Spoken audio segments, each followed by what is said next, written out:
Hi, my name is Vidhi Malla, and I am the proud pet parent of two kids, Hulk and Blaze, Chico. Both of the kids suffer from something called muscular dystrophy, which is actually very prevalent in Labradors. It is a neurological disorder. Just to give you a background, Hulk came to us in 2014, so he's 8 years old now, and Chico came to us in 2016, so that makes him 6 years old now. Okay, so the reason why we kind of chose, or the kids chose us, was the fact that nobody really knows what muscular dystrophy is.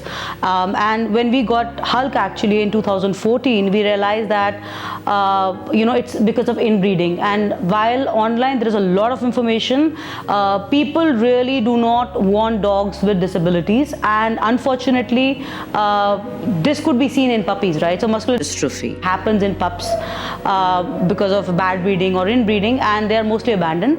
The reason why we got them home was because we thought, if not us, then who? And I think we were ready to take the challenge because we've already and always had dogs in our house, and we wanted to go that extra mile, and I think it just happened. Yes, there were a lot of challenges because Hulk could not move the day he came to us. He came from a shelter, so he was suffering from a lot of challenges otherwise also. Blaze, fortunately, was in a better condition when he came to us. But overall, there is constant medication that needs to be given to them. They have been on vitamins from the very start. Eventually, over a period of time, while Blaze can walk, Hulk is absolutely now in that condition where he cannot walk. So we have to constantly keep him clean. We have to ensure that there are no ticks on him, and so on and so forth, because I think the fact remains that only the best care is supposed to be given to them so that they can survive for a longer period of time. So Blaze is actually a funny story. He is a failed foster. So he came to us in 2016 for a couple of weeks, and then my father got attached to him. So when it was time for him to go, my father just refused because he said, we already have one dog who has a similar medical condition. How tough will it be for us to have another dog? It worked for us simply because now we had two dogs with similar medical condition, and they both somehow found each other. And they kind of trusted each other, and they knew that they were together in their differences. So I think that's how Chico ended up with us. And he's healthy, he's fine, he's as normal a dog as anybody thinks a dog can be. He screams, he shouts, he asks for food, he demands affection. So I think he's pretty normal. So one thing I would like to highlight or say is that for people who would want to get kids who have muscular dystrophy home, they're not really different. They're like normal kids, they're like normal dogs. They definitely need a little bit extra effort because you have to give them their vitamins or multivitamins on a regular basis. You have to ensure that they do not have wounds, or they do not have ticks on them, and you have to make sure that they're clean, and so on and so forth. But they're regular kids, right? So they give you enough love, they are very affectionate, they showcase their love, and they will be absolutely normal if you let them be, and if you do not create a difference for them. In these 8 years, what we have realized is we don't treat them differently. We treat them like normal dogs. We don't pity them. Because we don't pity them, they push themselves to be normal. So they don't know, and secondly, even if they have realized it somehow, they would want to run to you, they would want to crawl to you, and they are absolutely fine in that sense. So it's a great thing if you could adopt, because if not you, then who? That's the question that I've always asked myself. And if you have the means to give them a chance, I think you should, because the way they love you is, it's exceptional. So I think go ahead and look at a kid who kind of makes you feel happy and who gels in with you, who connects with you, connects with your soul, and go ahead and adopt, and don't look at their differences, because that's what makes them actually unique. What I've realized is that a lot of people abandon dogs who have muscular dystrophy, which is actually not needed.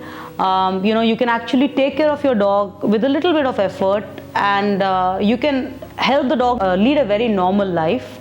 I've seen people abandoning their dogs at FRIENDICOES, and I personally know that there have been dogs, like 11 or 12 dogs, or Labradors and other breeds, who have been abandoned at FRIENDICOES just because they suffer from muscular dystrophy. And the unfortunate part is that most of them, one, don't get adopted, and secondly, they don't survive.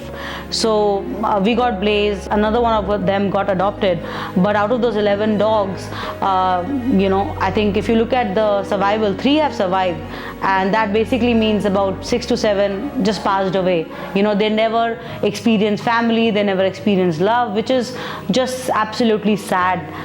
Because when you got them, when the pet parent got them, they promised them a better life. So people need to make that effort. It's actually not a lot. It's giving them medications on a regular at the regular time, taking care of them, making sure they're clean, and they're absolutely fine. And hey, if you can take them for swimming classes, that works out the best, because swimming helps them connect, and it was swimming that actually helped Hulk to kind of walk. So put in that extra effort, and yeah, just enjoy them being around you. So I know it's very daunting to have a dog who has a medical condition, especially probably muscular dystrophy. But leaving a dog in the shelter is the worst thing one can do, because dogs will not survive. A healthy dog especially will not survive in a shelter, be it any shelter. When you leave a puppy in a shelter, you actually decrease their chances of life, and they will die of secondary infections.